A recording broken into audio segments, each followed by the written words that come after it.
కేటీఆర్ మాట్లాడుతూ స్పీకర్ను ధృతరాష్ట్రుడు అని చెప్పేసి మాట్లాడుతున్నటువంటి నైనీ స్కామ్ నుంచి దృష్టి మళ్లించేందుకే సంతోష్ కుమార్కు సిట్ నోటీసులు, రాష్ట్రంలో రాక్షస పాలన కేటీఆర్ అట. ఓర్ నాయన, ఫోన్లు ట్యాప్ చేసినప్పుడు రాక్షస పాలన కాదు. నేడు సింగరేణి స్కామ్పై గవర్నర్కు ఫిర్యాదు చేస్తామన్న బీఆర్ఎస్ నేత. రాజ్యాంగ ఉల్లంఘనలపైన తెలంగాణ భవన్లో విద్యార్థుల లఘునాటిక. స్పీకర్ను ధృతరాష్ట్రుడితో పోలుస్తారా? కేటీఆర్ క్షమాపణ చెప్పాలి. అయితే తెలంగాణ భవన్లో నిన్న ఒక స్కిట్ వేసిరు. ఎవరి మీద? రేవంత్ రెడ్డి మీద. అండ్ ఈ 10 మంది ఎమ్మెల్యేలు ఎవరైతే ఆ పార్టీ ఫిరాయించారో వాళ్ళ మీద కలిపి ఒక స్కిట్ వేసిరు అనమాట, నాటిక. మరి ఇప్పుడు వీళ్ళ మీద నాటిక వేసినప్పుడు భారతీయ జనతా పార్టీ ఆఫీస్లో జిట్టా బాలకృష్ణారెడ్డి, రాణి రుద్రమ అండ్ ఆ రోజు ఎవరైనా దరువెల్లన్న వీళ్ళందరూ కలిసి ఒక స్కిట్ వేసిరు. ఎవరి మీద? కేసీఆర్ పాలన మీద. ఏం చేసిరు తెలుసా? జిట్టా బాలకృష్ణారెడ్డి అరెస్ట్ చేసిరు. ఆమె ఎవరు? రాణి రుద్రమ మీద అండ్ దరువెల్లన్న మీద కేసులు పెట్టిరు. మరి ఆ రోజున మీరు ముఖ్యమంత్రులుగా మీరు అధికారంలో ఉన్నప్పుడు మీ మీద స్కిట్ వేస్తే అరెస్ట్ చేసిరు కదా. మరి మీరు అపోజిషన్లోకి రాగానే మరి మీరు అధికారంలో ఉన్నోళ్ళ మీద మళ్ళీ మీరు ఎట్లా స్కిట్ వేసిరు? మీరు పవర్లో ఉన్నప్పుడు ఎందుకు జీర్ణించుకోలేకపోయినారు? దాన్ని కూడా ఒక పొలైట్గా తీసుకోవచ్చు కదా, ఒక పాజిటివ్ వేలో తీసుకోవచ్చు కదా. మీరు ఎందుకు తీసుకోలేకపోయినారు? మీ గోలు ఎందుకు హట్ అయినాయి? అంటే మీరు చేస్తేనేమో సంసారం, ఇతరుడు చేస్తే వ్యభిచారం. అసలు నా పాయింట్, మీరు వేసిన స్కిట్ మీకు కూడా వర్తిస్తుంది. 10 మంది ఎమ్మెల్యేలు బీఆర్ఎస్ నుంచి కాంగ్రెస్కి పోయిరు అనేది ఎంత వ్యతిరేకిస్తున్నారో మీరు. 2014లో బీఎస్పీ ఎమ్మెల్యేలను వదలకపోతుంది, టీడీపీని వదలకపోతుంది, కాంగ్రెస్ ఎమ్మెల్యేలను వదలకపోతుంది. తలసాని శ్రీనివాస్ యాదవ్ లాంటి వాళ్ళకు, సబితా ఇంద్రారెడ్డి లాంటి వాళ్ళకు, గెలిచిన వాళ్ళకి మీ పార్టీలోకి తీసుకొని 5 ఏళ్ళు పదవిలో కొనసాగించి మంత్రి పదవులుగా కూడా మీకు పదవులు ఇస్తుంది. సిగ్గులేదా? 2018లో 80కి పైన సీట్లు వచ్చిన 12 మంది కాంగ్రెస్ ఎమ్మెల్యేలను తీసుకున్నారు కదా. మరి అప్పుడు ఎటుపోయింది మీ తెలివి? అప్పుడు ఎవరు ఉన్నారు స్పీకరు? సురేష్ రెడ్డి స్పీకర్గా ఉన్నాడు. తర్వాత పోచారం శ్రీనివాసరెడ్డి స్పీకర్ అయిండు.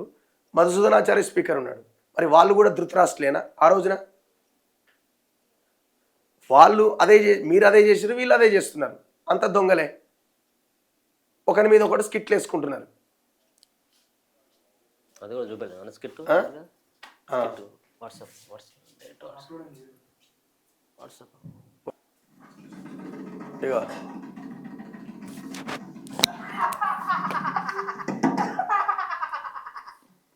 ఈ తెలంగాణకి ఓడండి. నేను ఢిల్లీ నుంచి ఫ్రాంచైజ్ తెచ్చుకున్నా.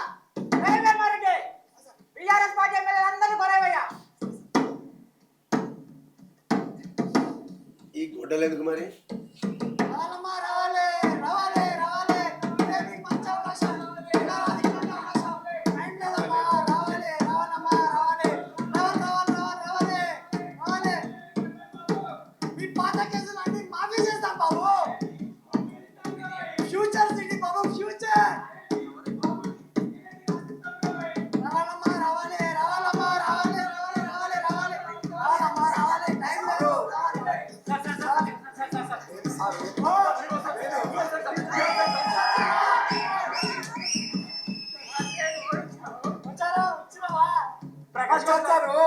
పోచారం శ్రీనివాసుని అయ్యా పిఏ వేమారెడ్డి కూడా మస్తాలు పడుతా ఇచ్చేద్దాం. ఇదిగో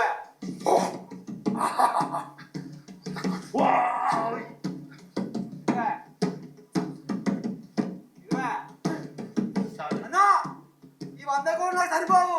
నాకు 200 కోట్లు కావాలి. అప్పుడే వస్తా. కథలు పడినామంటే నీ సకలు బయట పెడతా.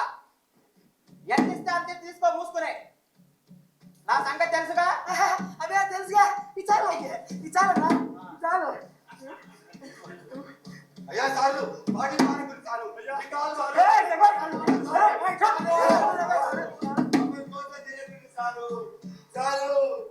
ఇట్లా వీళ్ళు స్కిట్ నడిపించారు అన్నట్టు.